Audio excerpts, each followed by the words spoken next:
bonjour à toutes et à tous et bienvenue dans Et si pas maintenant quand, le podcast qui vous veut du bien. Je suis Daniela Knafo, coach hypnothérapeute, constellatrice familiale, passionnée par les relations humaines et par la vie en général, autrice de différents livres sur le développement personnel, d'un roman feel-good, de poèmes, de dessins, de plein d'autres choses. Et je suis accompagnée de Chiara Gomis et on souhaitait donner une suite au podcast sur la dépendance affective et émotionnelle avec des nouvelles questions au sujet de ce que j'avais déjà exploré dans mon livre « La dépendance affective et émotionnelle » publié aux éditions Lanor. Nous avons parlé la dernière fois de comment la dépendance affective se manifeste dans toutes les sphères de notre vie, où elle prend racine et qu'est-ce qui se passe en nous, avec ce besoin incommensurable d'être aimé, cette quête incessante d'approbation, de reconnaissance qui touche tous les aspects de notre vie, que ce soit en amour, en amitié, en famille ou même au travail. Que vous soyez ici par curiosité ou par besoin de compréhension, ou même par désir de changement, sachez que vous êtes au bon endroit. Nous sommes tous dépendants affectifs à des degrés différents, juste par le regard que les autres portent sur nous. L'amour, l'amour, nous le cherchons tous, nous le désirons, nous le voulons, et parfois même nous sommes prêts à le mendier, le quémander. Pourtant, l'amour n'est ni mesurable, ni palpable, ni quantifiable. Et si vous ressentez cette carence affective et émotionnelle, sans pouvoir définir vos limites ou mettre un terme à une relation amoureuse, amicale ou professionnelle, dans l'unique crainte de vous retrouver seul, même si cette relation, ce travail est toxique ou ne vous satisfait plus, votre vie alors devient assez compliquée. Bonjour à toutes et à tous, bonjour Daniela, bienvenue dans ce nouvel épisode. Oui, je voulais qu'on aille plus loin sur la dépendance affective. Donc, que faire si je suis dans une relation avec une personne dépendante affective? Oui, bonjour Chiara. Oui, tout à fait. Il est important de poser des limites claires, tout en offrant un soutien affectueux. Il faut encourager la personne à chercher de l'aide professionnelle, parce que des fois, elle n'est pas consciente de ce qui se passe à l'intérieur d'elle. Et à travailler sur l'estime de soi. Il est également crucial de préserver son propre bien-être et de ne pas se laisser entraîner dans des dynamiques toxiques. La première chose, c'est de quoi moi j'ai besoin. Alors, comment fait-on pour sortir de la dépendance affective? La première étape, ça serait de prendre conscience, nommer la dépendance, l'identifier sans se juger, en disant « mince, est-ce que je suis capable de faire les choses par moi-même? Est-ce que je suis capable de penser moi ?» Et c'est ça qui est important. Parce qu'une fois qu'on arrive à mettre les mots, on va pouvoir se reconcentrer et se recentrer sur soi. Reprendre des activités qui nous plaisent et pas faire au nom de l'autre. Réapprendre à passer du temps seul, même si au départ ça fait peur. Savourer des moments rien que pour soi. Et puis au fur et à mesure, la troisième, ça serait de transformer ses croyances. Passer de « je ne suis rien sans l'autre » à « waouh, je suis moi. Et j'ai le droit d'être moi. » Et enfin, c'est apprendre à aimer sans se perdre, à choisir d'être avec l'autre par désir et non plus par la peur de l'abandon, du rejet ou de la trahison. Quelles sont les conséquences de la dépendance affective et émotionnelle? La dépendance affective, on avait vu qu'elle ne se limite pas seulement aux relations néfastes. Elle a également des répercussions profondes sur notre santé mentale, physique et émotionnelle. Les conséquences à long terme de la dépendance peuvent être dévastatrices, non seulement pour la personne, mais aussi par rapport à son entourage tout simplement. Est-ce que tu peux nous donner des exemples des conséquences les plus courantes dans la dépendance affective? Oui. On a le stress et l'anxiété. Dans ce besoin constant de validation, il y a la peur de l'abandon qui va maintenir la personne dépendante de son état de stress chronique. Cette anxiété va pouvoir se manifester par des troubles du sommeil, des crises de panique ou des sensations constantes d'être sur le qui-vive. Le corps est constamment sous pression et il va libérer des hormones de stress comme le cortisol qui peuvent avoir des effets délétères à long terme sur la santé. Et souvent, on a aussi, tu sais, la dévalorisation de soi. Dans cette incapacité à satisfaire ses propres besoins, et ça nous conduit à un sentiment de profonde impuissance, de désespoir. La personne peut se sentir prisonnière de ses relations, de ses émotions. Et ça peut l'amener à un burn-out, à une grosse dépression. Et puis à ce sentiment de vide à l'intérieur. Ce vide, souvent, je le vois en consultation, qui peut devenir écrasant, surtout si la personne continue à chercher en vain l'approbation des autres. Et il y a aussi l'isolement qui fait partie des conséquences les plus courantes. Oui. Et paradoxalement, la dépendance peut nous conduire à cet isolement social. Les relations peuvent devenir étouffantes ou toxiques. Et puis, elles peuvent s'effriter, comme on avait parlé la dernière fois, dans la première partie, où des fois, on va tellement demander aux autres que les personnes peuvent s'en aller. Et du coup, ça va nous faire peur. Et on va peut-être des fois choisir de s'éloigner du monde, de se protéger. Et on va aller dans une forme de phobie sociale. Et de plus, la personne, elle peut réduire son cercle pour se concentrer exclusivement ou à rien du tout, parce qu'elle va avoir peur des autres alors qu'elle en a besoin, ou bien à la relation dont elle pense dépendre. Et elle va aggraver ainsi son isolement. Et puis, il y a aussi le sacrifice. Sacrifice, c'est donner à l'autre plus qu'il n'en faut. Il est constant. Et puis, pour plaire aux autres, et ça va créer un stress où on va aller épuiser toutes les ressources physiques, émotionnelles qu'on a. Cela va se manifester par de la fatigue chronique, des douleurs physiques, des sensations, de l'épuisement. Et puis ça peut affecter aussi l'autre personne dans son mode de fonctionnement au quotidien. On l'a vu avec l'histoire du couple, avec Michael. Et puis dans la vie personnelle, autant que professionnelle. La relation peut être affectée par la dépendance émotionnelle. Et ça va créer un déséquilibre et ça peut devenir toxique. La jalousie, la possessivité, les appels constants, ce besoin d'être rassuré systématiquement. De cette réassurance, ça crée aussi un climat de conflit à la maison, dans le foyer, dans l'amitié, au travail. Et puis, les relations peuvent s'arrêter net, couper, et laissant la personne dépendante encore plus vulnérable et souffrante. Dans ton livre, tu nous expliques comment se libérer de la dépendance affective. Est-ce que tu pourrais nous en dire un petit peu plus ? Ouais, comme je t'avais dit, c'est déjà reconnaître l'origine de ce symptôme, d'accord ? En trouver la racine pour s'en libérer et se soigner.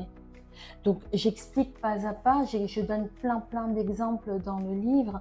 Il y a tout un test de questions pour aller comprendre et savoir de quelle forme de dépendance on dépend. Et je vais parler de toutes ces formes-là, vraiment en y allant, en expliquant. Il y a plein de petits exercices à faire tous les jours. Il est essentiel surtout de comprendre que la réponse à son mal-être, elle ne se trouve pas à l'extérieur. Parce que quand on est dépendant, on va aller dire à l'autre, je t'en supplie, par pitié, sauve-moi, prends-moi. Et on va demander à l'autre de nous rendre heureux.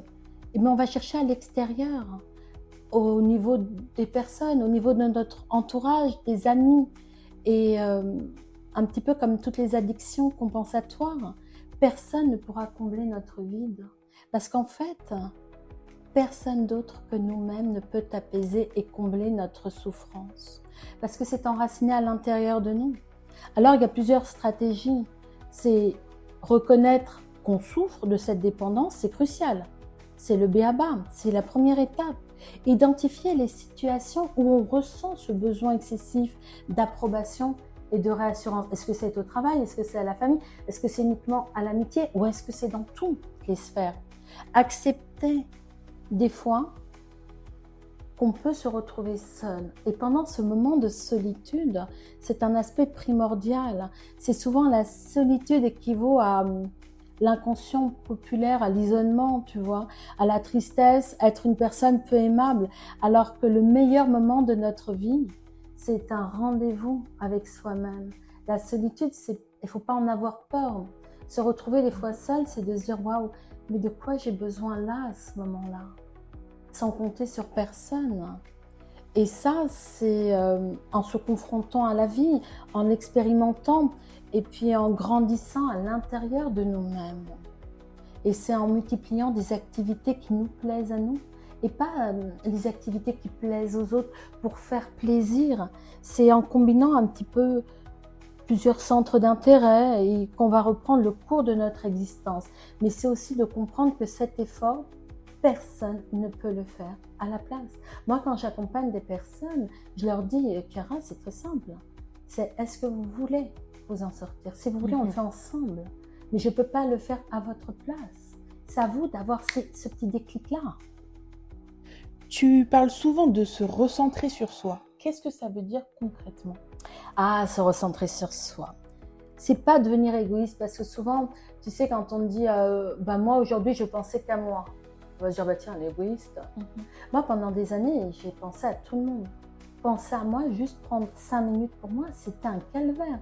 C'est comme si j'étais égoïste. Mais en fait, c'est revenir sur son axe. Ça veut dire se demander chaque jour de quoi j'ai besoin moi aujourd'hui. Quelle est la chose qui me ferait plaisir à moi aujourd'hui? Ça peut être quelque chose de simple, on n'est pas obligé de faire quelque chose de grandiose. C'est se reconnecter à des activités, à des choses qui nous feront du bien. Ça peut être appeler une personne, ça peut être juste sentir une odeur, manger quelque chose qui nous plaît, retrouver un plaisir seul et sans être dans l'attente des autres.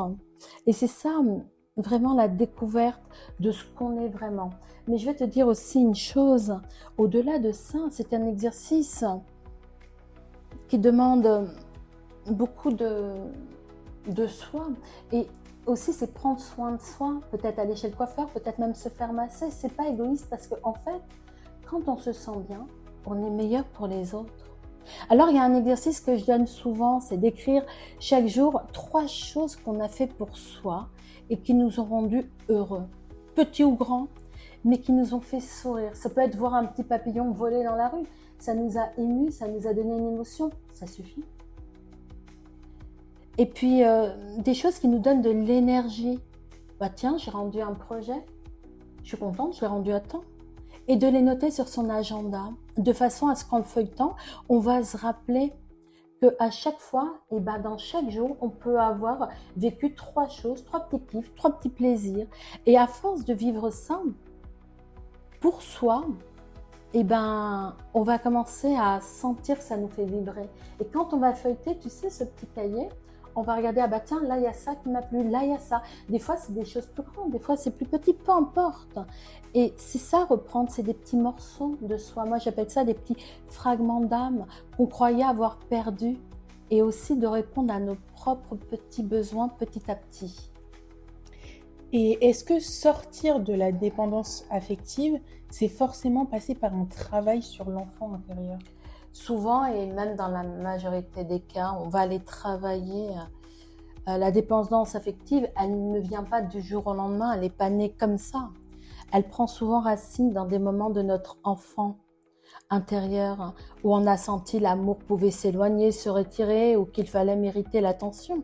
Et puis en hypnose ou en visualisation guidée ou en PNL, je propose souvent de retourner visiter ce petit enfant intérieur. L'enfant intérieur, c'est l'enfant qu'on était. On est tous issus de notre passé. Le passé, on est petit, on a grandi.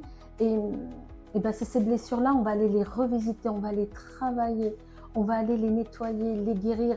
Alors guérir, on va plutôt dire apprivoiser. Moi, j'aime bien dire le mot apprivoiser que guérir. Parce qu'en fait, on ne guérit pas vraiment. Mais apprivoiser, on sait que ça peut revenir, mais on se dit hey, « oh, là, je connais ce truc-là, là. » Non, je ne suis pas d'accord. Et puis, en fait, on va aller rassurer inconsciemment. On va lui dire « Oh, je suis là pour toi maintenant et je ne te laisserai jamais tomber. » Alors c'est un travail qui va réparer les fondations invisibles et c'est un beau voyage en plus métaphorique. Et souvent je le fais en hypnose et quand les fondations sont solides, quand on se sent bien à l'intérieur, quand on sent qu'on a nettoyé, réparé, apprivoisé, alors on n'a plus besoin de s'accrocher à quelqu'un pour se tenir debout. On n'a plus besoin d'une béquille. On va pouvoir se tenir droit. Et ça, c'est énorme. Tu dis parfois qu'il faut réapprendre à aimer autrement. Alors comment on fait? Comment on fait En fait, il faut réapprendre à aimer sans se perdre. Ça veut dire aimer en restant soi-même. Ne plus fusionner. Des fois, tu as des couples, ils sont là, ils fusionnent. C'est-à-dire, quand une personne pense, il faut que les deux pensent exactement la même chose. Mais c'est pas ça. En fait, aimer, c'est être soi, c'est ne pas disparaître, c'est s'offrir pleinement tout en gardant son espace. Par exemple, avoir ses propres projets. C'est pas parce que l'autre veut faire quelque chose qu'il faut dire « Ah, c'est génial, on va faire comme tu as dit ». Même quand on est en couple, on est deux entités différentes. On n'est pas obligé de former une entité. On est deux entités qui allons vivre des expériences et chacun va porter à l'autre.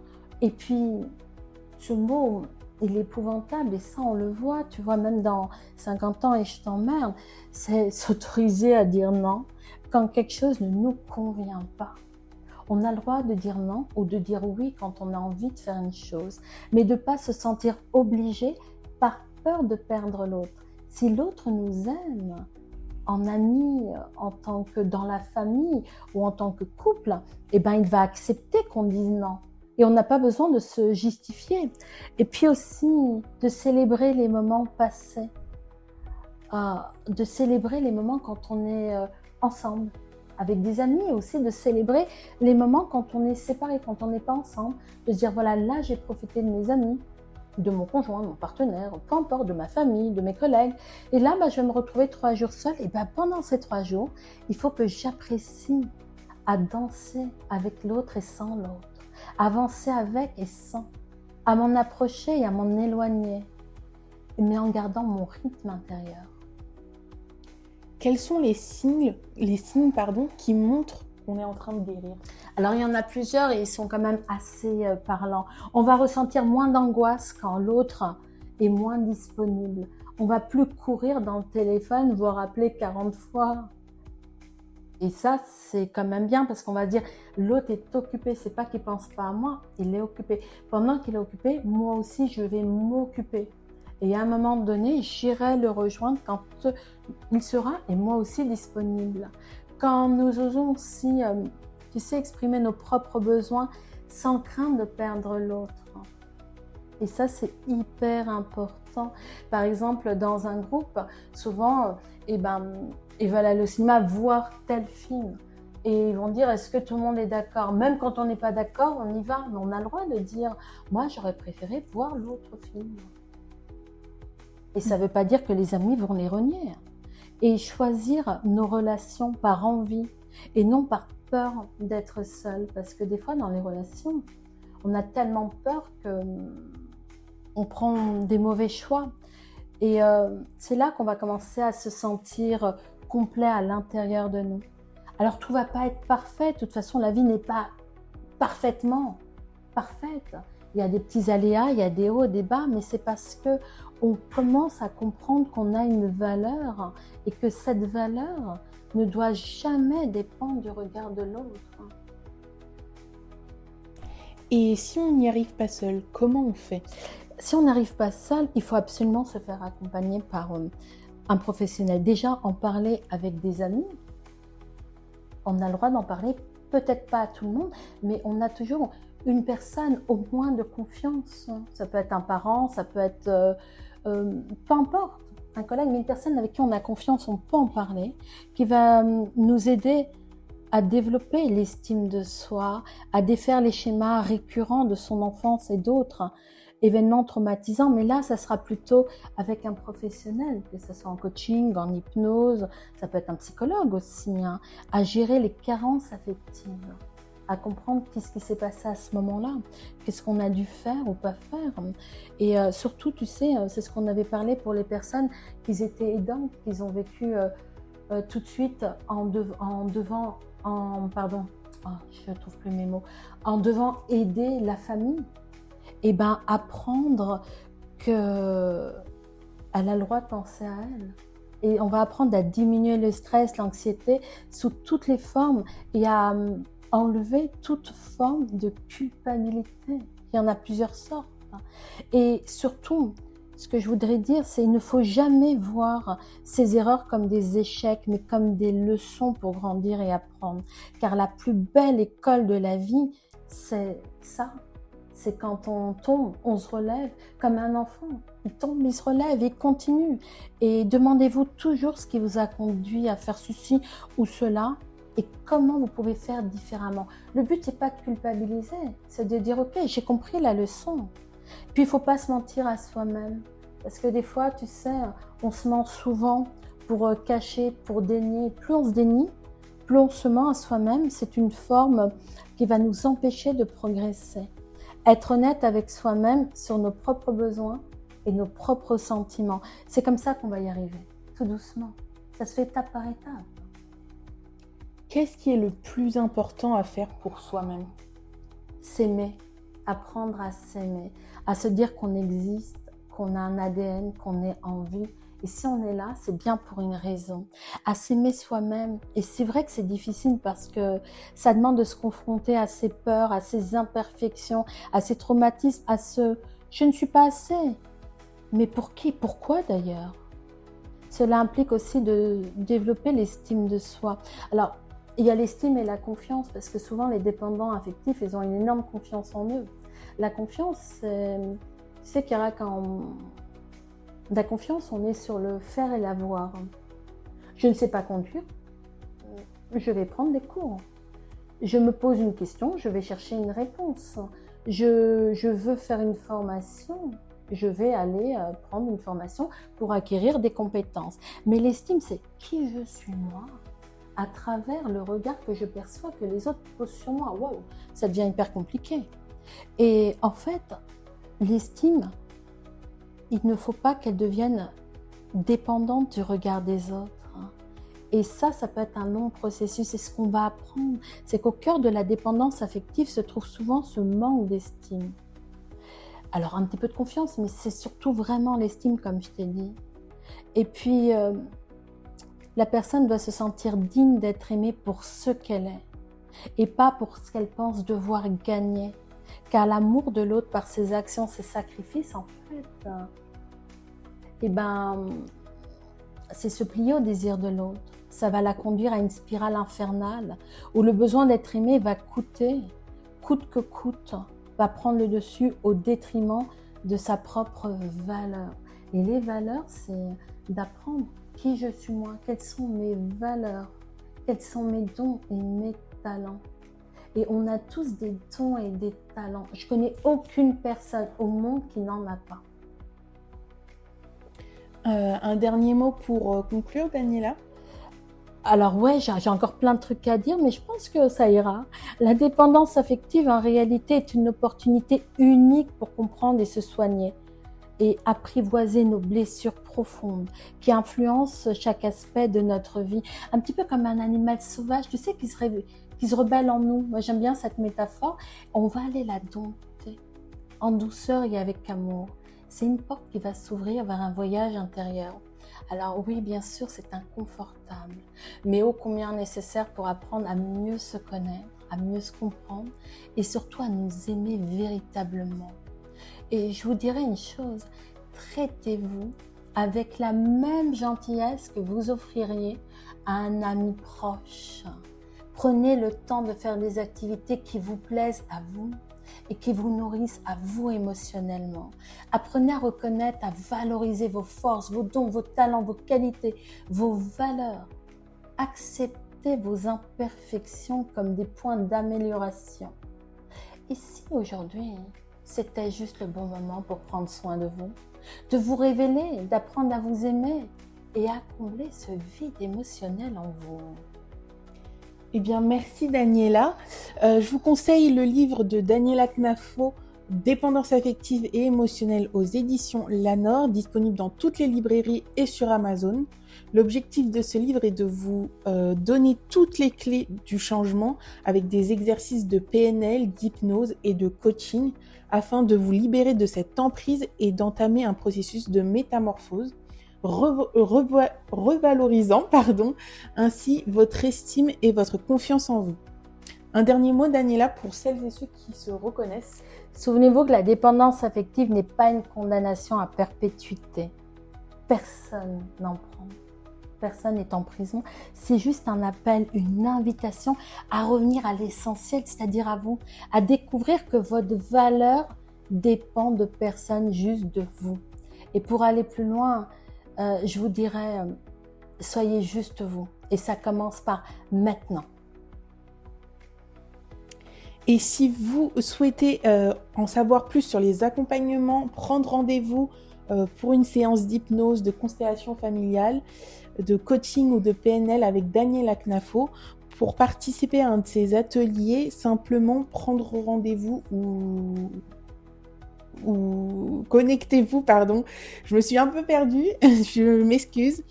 Connectez-vous sur le site www.danielaknafo et sur Zenamou pour toutes les informations sur ces ateliers. Merci beaucoup, Chiara. Et quel sujet que tu aimerais qu'on parle la semaine prochaine ? Alors, sur les personnes à comportement toxique. Merci à vous toutes et tous. Merci, Daniela. Parfait. Écoute, merci beaucoup et ça me convient. Merci à toutes et à tous d'avoir écouté ce podcast. Et si pas maintenant, quand ? Le podcast qui vous veut du bien. Merci à tous. Merci à toi, Chiara. Et très, très belle semaine. À bientôt. Merci. À la semaine prochaine.